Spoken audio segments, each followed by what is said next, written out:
Good morning. Good morning and welcome. Thank you. I'm Beth Norton, your Director of Music Ministry. I use she, her pronouns, and we're going to start this morning by singing a beautiful song by Mimi Bornstein, Comfort Me. I invite you to rise. You'll see the words on the screen. I'll also prompt you as we go along. Here we go. Comfort me. Here we go. Comfort me, comfort me, comfort me, oh my soul. Comfort me,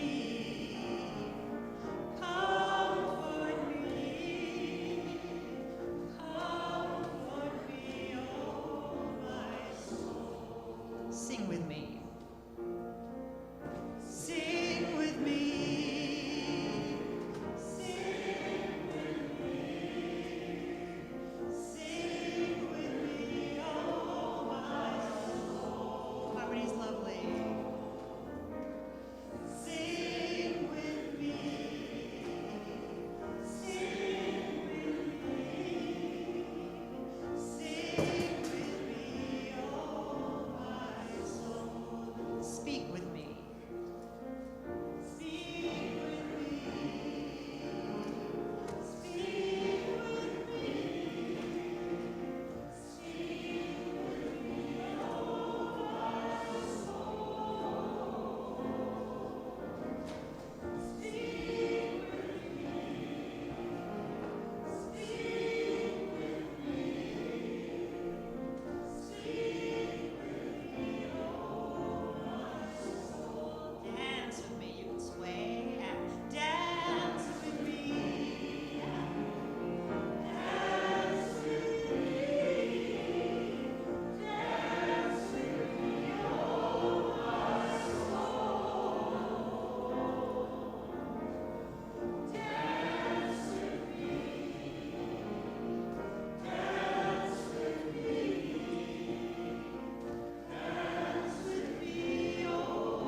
Good morning.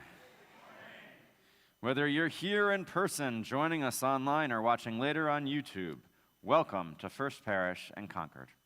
I'm Reverend Seth Carrier-Ladd, your interim senior minister, and my pronouns are he, him. If you're online, please feel welcome to participate fully in the chat. If you're here in person and have questions about accessibility or the building, please see our ushers or any worship leader. Masks are optional throughout our building, including in this space. We continue to use enhanced ventilation and encourage masking to keep our communal spaces safe for everyone. I invite everyone present now to turn and wave to those folks who are joining us online. However you are joining us this morning, thank you for coming. We're glad you're here. Some announcements to share before we officially get started. Excuse me. After the service, as always, we have Worship Sharing Circle, a small group conversation about the service theme in the Brooks Room in person and on Zoom. We also have Coffee Hour, a less structured way to connect. On Zoom, you stay on after the service. In person, you can get coffee if you want it in the kitchen and mingle in the parish hall. Our standing committee rep this morning is Caroline Minkin. Caroline, are you here? In the back, there she is. If you have any questions about church or the governance system, Caroline will be happy to answer your questions after the service. A couple of upcoming events to be paying attention to. On Thursday, May 16th, upcoming on 7 p.m., there's an opportunity to share stories of hopes and perhaps worries for our community with the skilled hands of the improvisational troupe True Story Theater. They bring a unique form of spontaneous theater that invites audience members to tell their stories, which the troupe reenacts on the spot.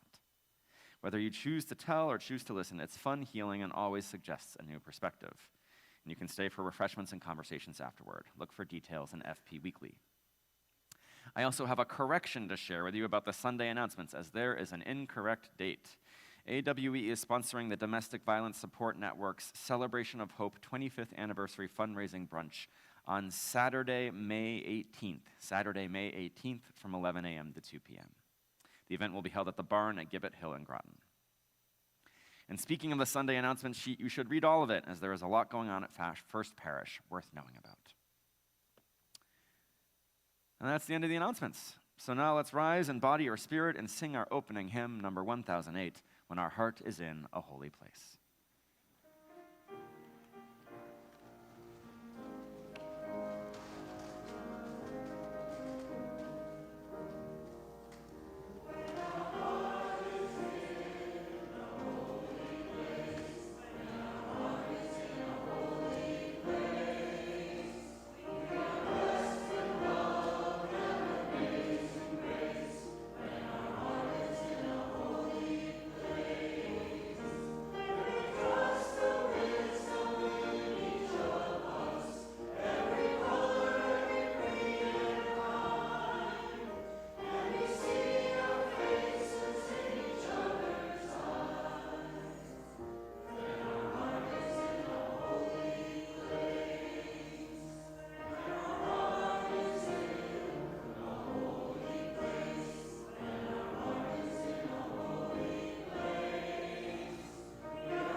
Good morning. I'm Reverend Paul Langston Daly, your Minister for Social Action, and I use he, him pronouns. Our opening words this morning are by Lynn Cox. She writes, "Come, you accidental pilgrims, you who find yourself on a journey of wonder and surprise. Come, you who emerge from into this place as an act of liberation. Come, you who seek a life of mindfulness, a place to test your thoughts. Come, you who bring hearts of all kinds, heavy hearts, rusty hearts, hearts broken open to revelation, hearts full of love to share. Come, you who seek courage, and you who have more courage than you realize. Come, you who stand behind the curtain, gathering up the resources to claim your truth. Come, you who have been in a bubble, you who are poised for transformation. We begin our story again, gathering courage, love, mindfulness, and a sense of purpose. We gather as people of all ages, of different abilities, different backgrounds, and different perspectives. We share a covenant, a direction for our shared journey, and a commitment to encourage and challenge one another in spiritual growth. The path will ask much of us. Let us move forward with love. Let us move forward with appreciation for one another. Let us move forward knowing we are not alone. Whoever you are, whatever your gifts, you are welcome on this journey. And I invite you now to join me in our unison chalice lighting. O flame of our faith, open our hearts and fill our bodies and souls with persistent strength. Enliven our spirits and engage us deeply in this life of ours, this sacred, essential moment now. Welcome.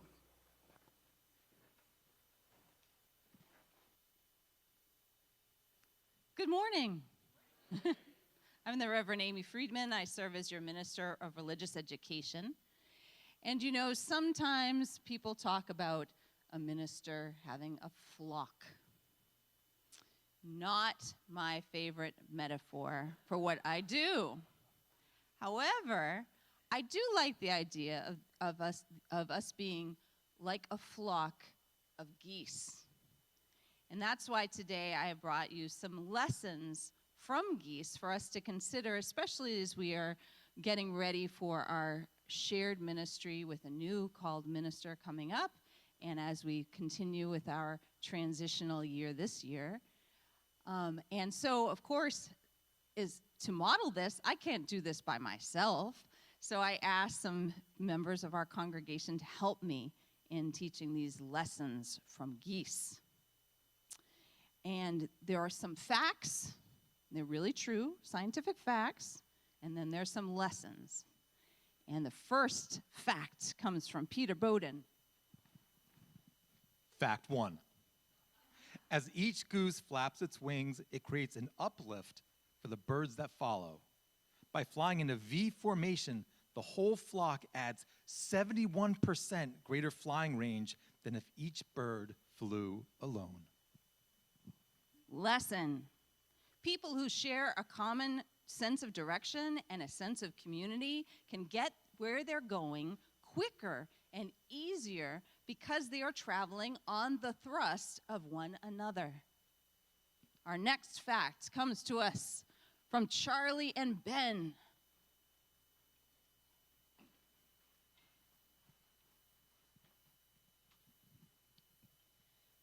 When a goose falls out of formation, it suddenly feels the drag and resistance of flying alone. It quickly moves back into formation to take advantage of the lifting power of the bird immediately in front of it. Lesson. If we have as much sense as a goose, we stay in formation with those headed where we want to go. We are willing to accept their help and give our help to others. Our next fact comes from Caroline Minkin. Fact 3. When the lead goose tires, it rotates back into the formation and another goose flies to the point position. Lesson. It pays to take turns doing hard tasks and sharing leadership. As with geese, people are interdependent on each other's skills, capacities, and unique arrangements of gifts, talents, and resources. Now, I can't just stay on one side, right? We got to be balanced. Got to get from all sides of the flock. And someone over here is Leah. Lee. Oof. See? Thanks for correcting me. Lee. So fact 4, the geese flying in formation honk to encourage those up front to keep up their speed. That's right.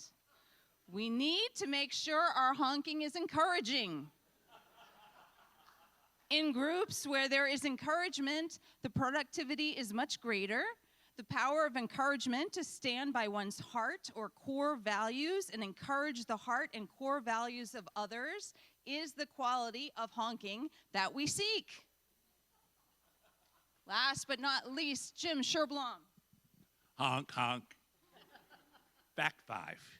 When a goose gets sick, wounded, or shot down, 2 geese drop out of formation and follow it down to help and protect it.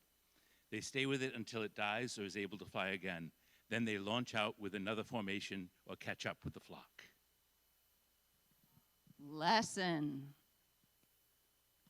If we have as much sense as geese, we will stand by each other in difficult times as well as when we are strong. Blessed be. Honk, honk.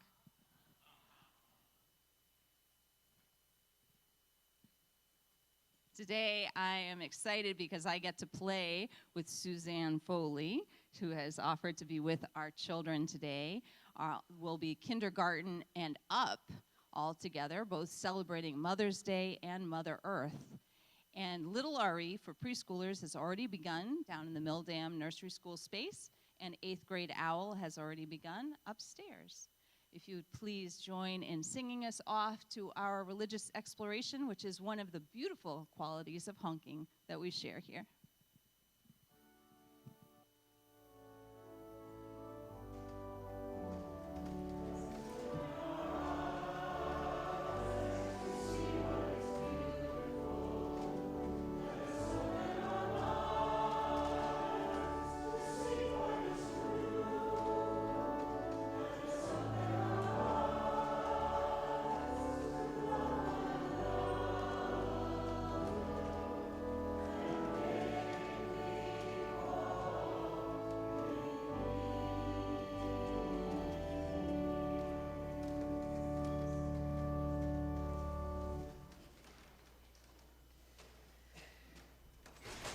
Each month, we share our plate with an organization recommended by a member of this congregation.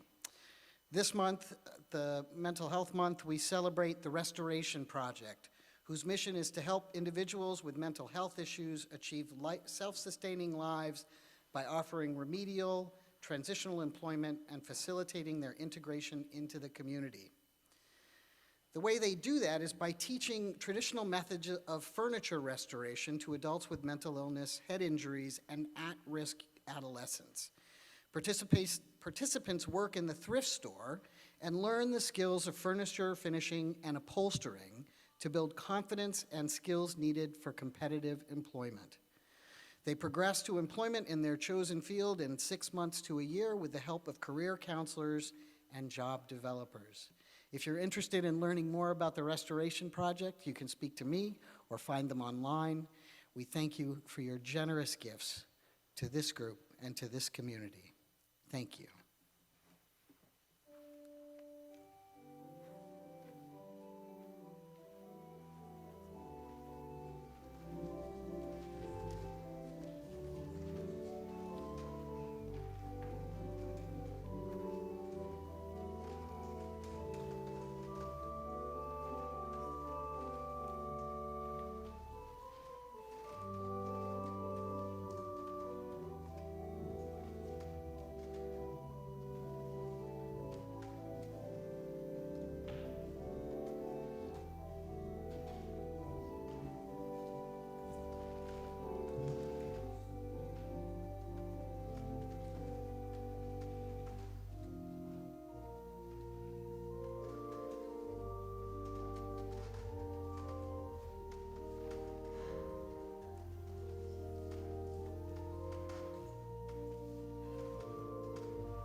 Good morning. I'm Reverend Elizabeth Ide, she, her, and I am your acting associate minister for congregational care. Our reading today is Know When to Tango by Katie Romano Griffin. Miguel Zotto said that tango is a social dance, a dance of the people. What would be the point of having lessons with teachers if we all taught the same? That is the charm of tango. With each person, you find a different character and style. When I find myself struggling with a person or group, I sometimes consider isolating myself from them altogether. That's when I retreat to a space where I can hear tango music.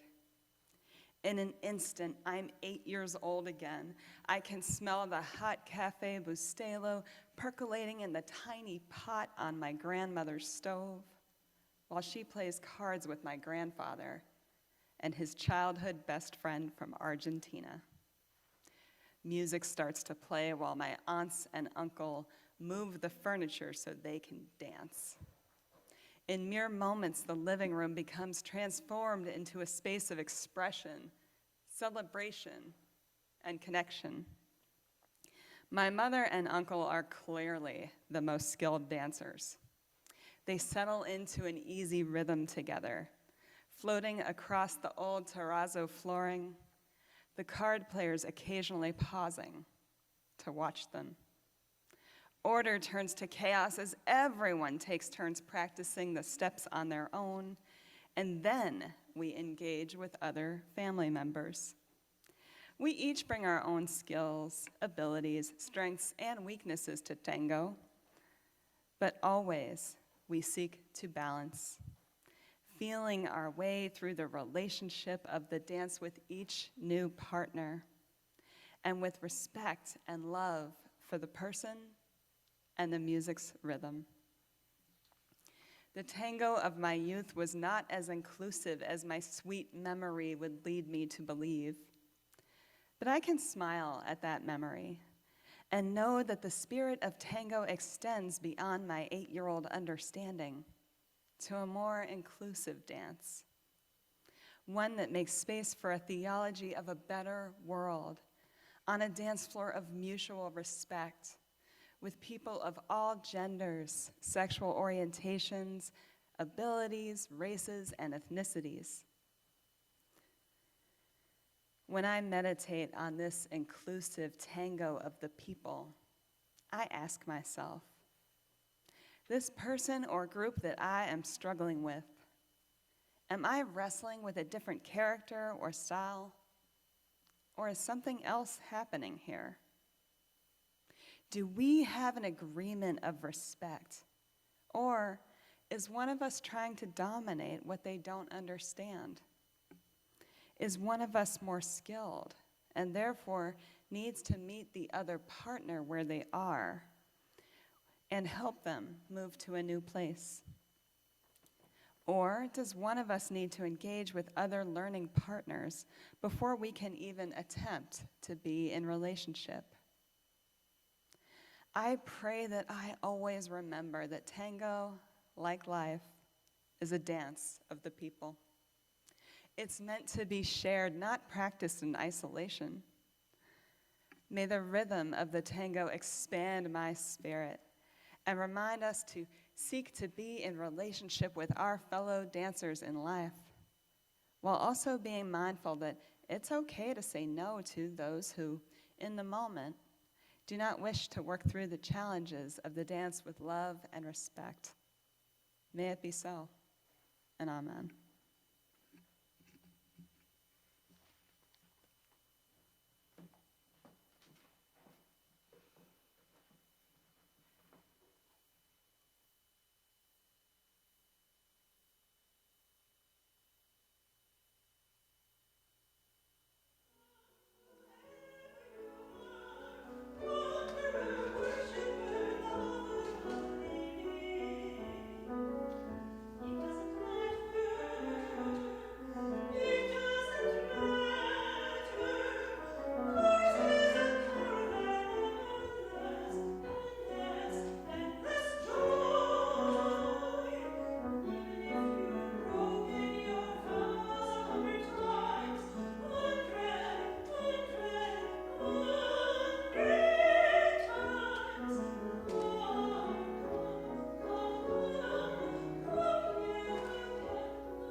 We're going to start with a little bit of logical analysis that I need your help with this morning.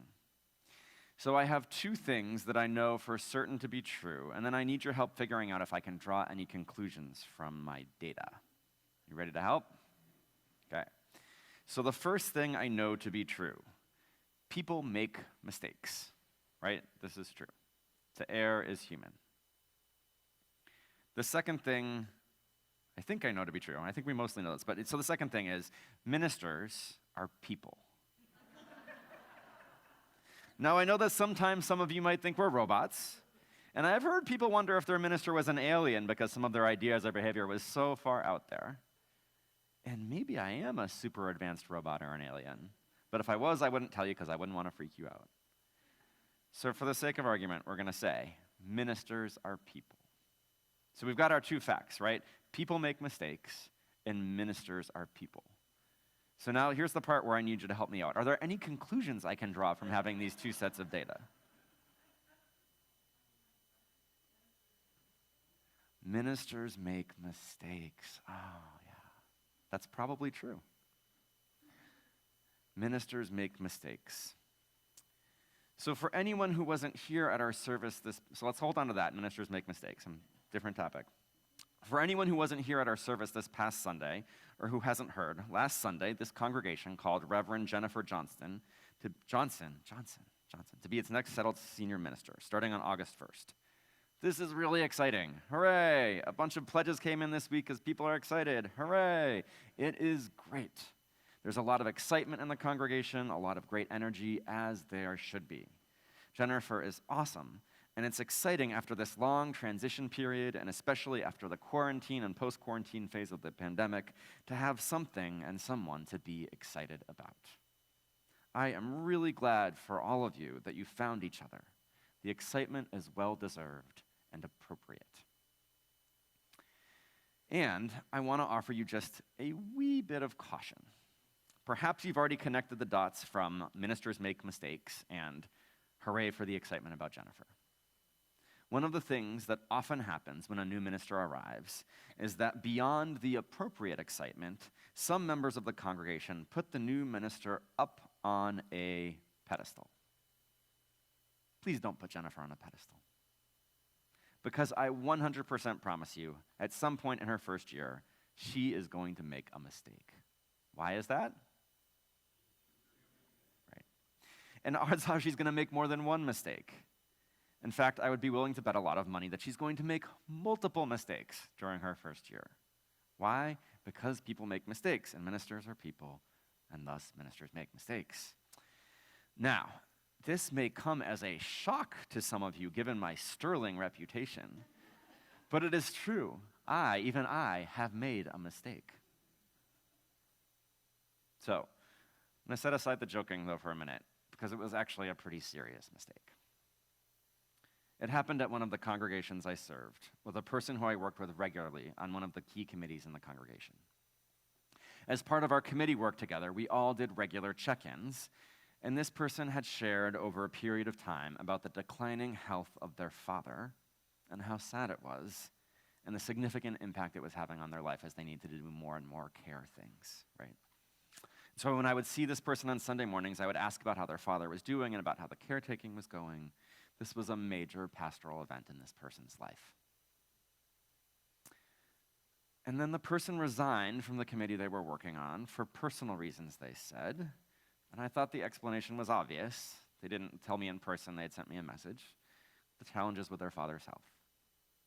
And then they stopped coming to church altogether, again with the same lots going on in my personal life. It wasn't until years later that I heard through the grapevine that I had made a serious mistake. Apparently, this person had told me that their father had died, and I had forgotten, and subsequently, either on a Sunday morning or at a committee meeting, asked them how their father's health was doing. It broke my heart to hear of the mistake I had made. I felt awful. And to make it worse, it was so long ago that when I heard about it, I had no recollection of what had happened. I didn't even know. There wasn't anything I could go back and offer. Without a doubt, I really screwed up, and I so wish I hadn't. What makes me even more sad was when I heard this from the grapevine, I also heard that this person didn't want to talk to me about it. And so there was no chance for me to apologize or try to make amends or try to heal the relationship. There was just the brokenness between us, the mistake I made, the pain and hurt it caused, and the loss of community this person experienced because they felt like they couldn't come to church anymore. It was just awful. Now, I am not at all saying this person should have forgiven me. Maybe this was something that wasn't forgivable for them. I do wish they had communicated my mistake to me directly, though, and at least given me a chance to apologize. I do wish they had been able to stay connected enough not to lose their community over the mistake that I had made.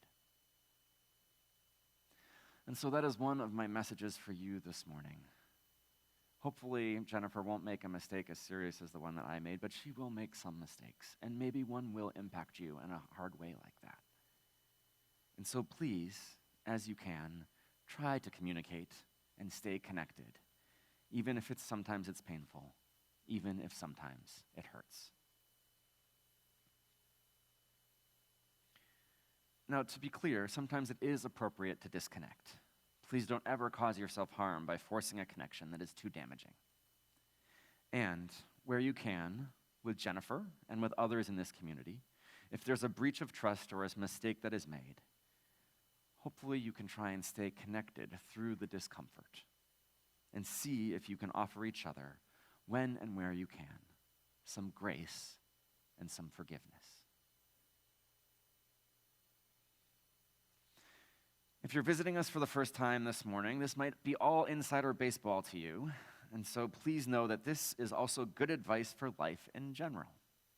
For sure, there are times where disconnect is appropriate, and generally relationships are harmed by people holding their hurts and pains back and letting resentment stew.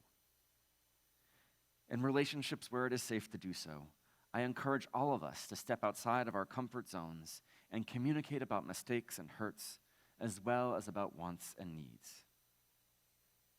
So often, when we are able to talk through what has happened between us, perhaps make amends, it makes the relationship even stronger on the other side.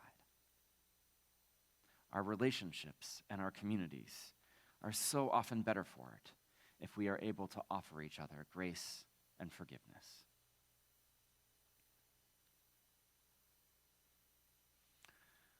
Now, I want to talk about another thing that might cause you to be unhappy with Reverend Jennifer. This one's a little bit more lighthearted, so we can breathe a little sigh of relief, perhaps.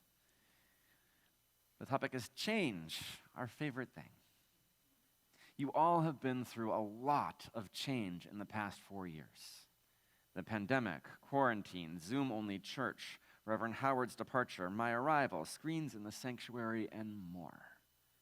There has been a lot of change. And for some of you, perhaps even many of you, a lot of it has been unwelcome. Change is hard.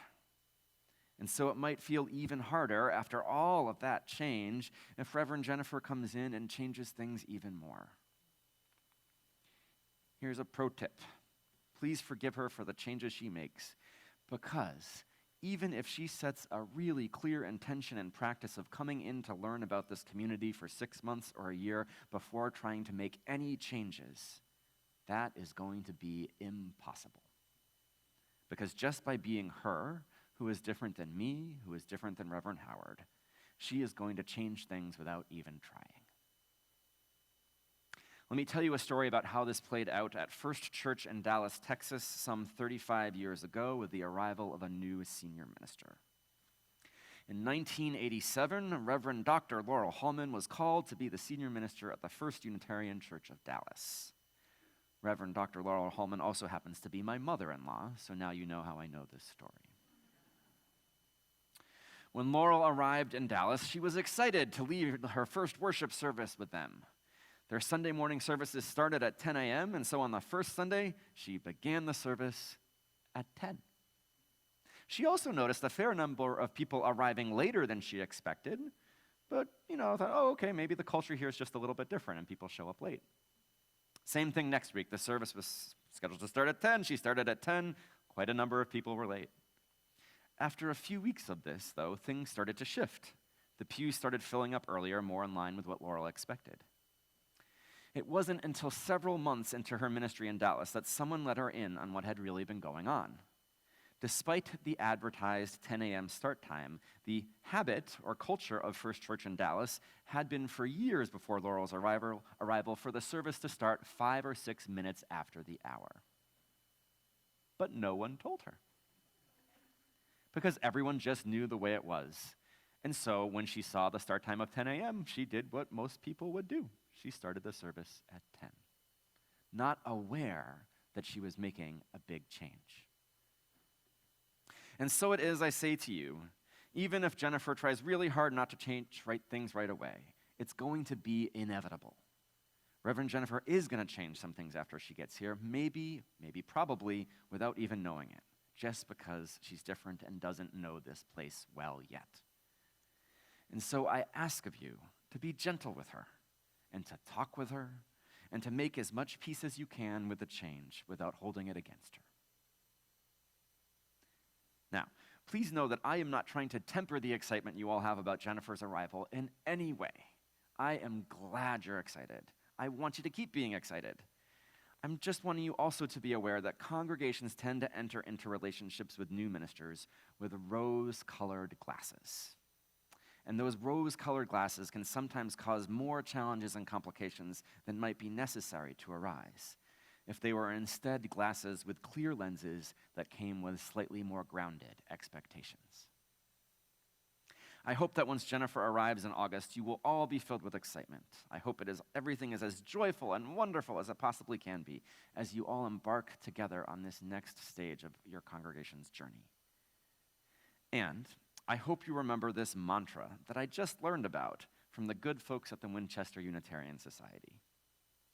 They used this mantra when they started doing all Zoom church after quarantine happened. And the mantra is this: connection, not perfection. Connection, not perfection, helped them remember that there were going to be glitches and challenges and learning curves along the way. And the important thing for them to remember was the relationships they were continuing and building with each other. So we've talked about some very specific things, a lot of them about entering into your relationship with your new minister, your new senior minister. And all of them apply, as I mentioned earlier, more broadly. People in our lives make mistakes all the time, or they do things that have an impact on us without realizing it. Hopefully when that happens, we can communicate with each other in a kind and loving manner. Hopefully when that happens, we can remember some of the lessons from the geese from our wisdom story this morning. All the lessons were great, and I'm going to lift up 2 again in particular.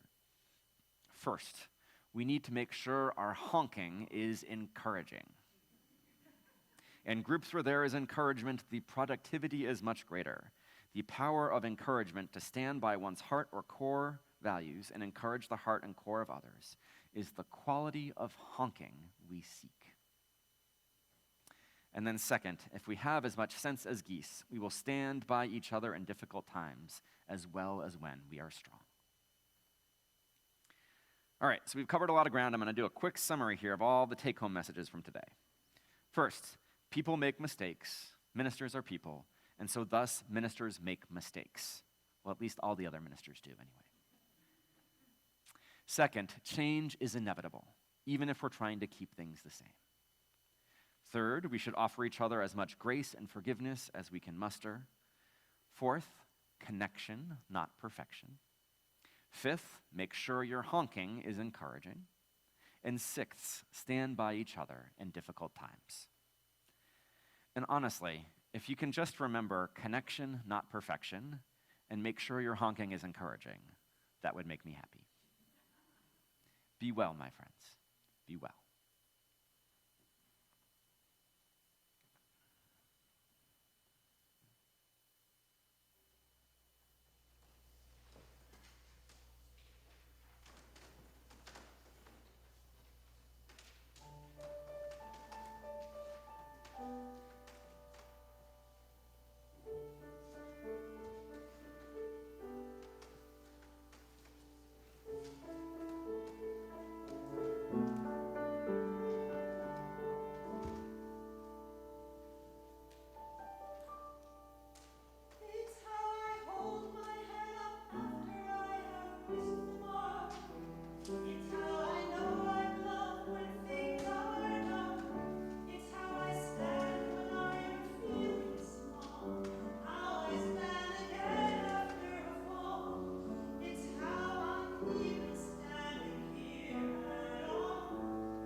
Every week we gather to share and learn together. Part of what it means to take care of one another in community is receiving the milestones and sacred moments that you all share with us, both virtually and here in this room. In every place we're in, we hold one another with open minds and loving hearts. On this day, may our circle of compassion expand to reach the people devastated by flooding in the East African region during a tragically intense rainy season. May those who are displaced, injured, or grieving loss find comfort and support. We also lift up today those of us for whom the occasion of Mother's Day carries important meaning. Gathering all of the creative and compassionate energy that flows within, throughout, and beyond each of our lives, we honor the ones whose love made us who we are. We honor all of the ways of nurturing, the forms of motherhood, and all of the moms. We hold those we love in memory. If today carries any sense of grief or loss for you, we see you and we love you. You are not alone. In celebration, in memory, in complexity, and in hope, blessed be the inner source of nurturing inside each of us, ever capable to give and receive the love that we need. And into this sacred time, I invite you to say aloud the names you are holding today. Type them in the chat or hold it in your heart into this time of silence.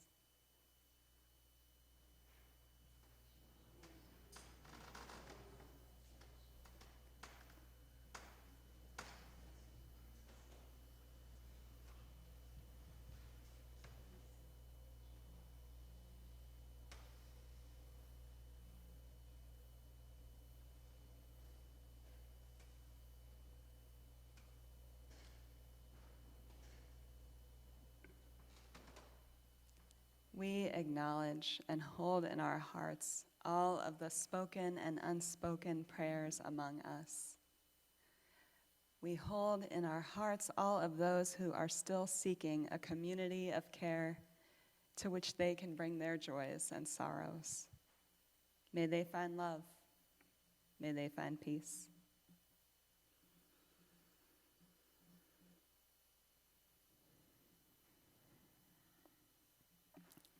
Our prayer continues with these words from Laura Riordan Berardi. May we find love in this place, love in our hearts, love for the broken down, love for the lonely, love for those who yearn to feel whole, love for those in between, love for those out of our reach. May we find love, add love, and be love in this world. Amen.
Friends,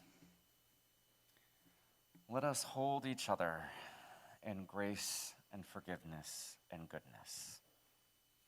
We all make mistakes. We all are human. We all fall short sometimes. We all miss the mark. Where and when we can, let us be gentle with one another so that we can find healing and goodness and transformation as we create the world we dream about. Our closing hymn this morning is Amazing Grace. It's wonderfully suitable for this service, both because the content matches our theme and because it has a couple of flaws, which I'm going to ask us to forgive and hold with grace. If you're wondering what the flaws are, there's been concern lifted up about calling ourselves wretches. Indeed, the hymnal has an asterisk in it that offers soul as an alternative. Additionally, the hymn uses ableist language with its references to being blind and then seeing. So with all that in mind, let's embrace imperfection and join now in singing hymn number 205, Amazing Grace.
Friends, even though we extinguish the flame of our chalice this morning, it is not possible to extinguish the light, the love, and the hope of this community that flame represents. So, with keeping that in mind, let us say our benediction together. Go out into the world in peace. Have courage. Hold on to what is good. Return to no person, evil for evil. Strengthen the faint-hearted, support the weak, help the suffering, honor all beings. Go and be blessed and be a blessing. Amen.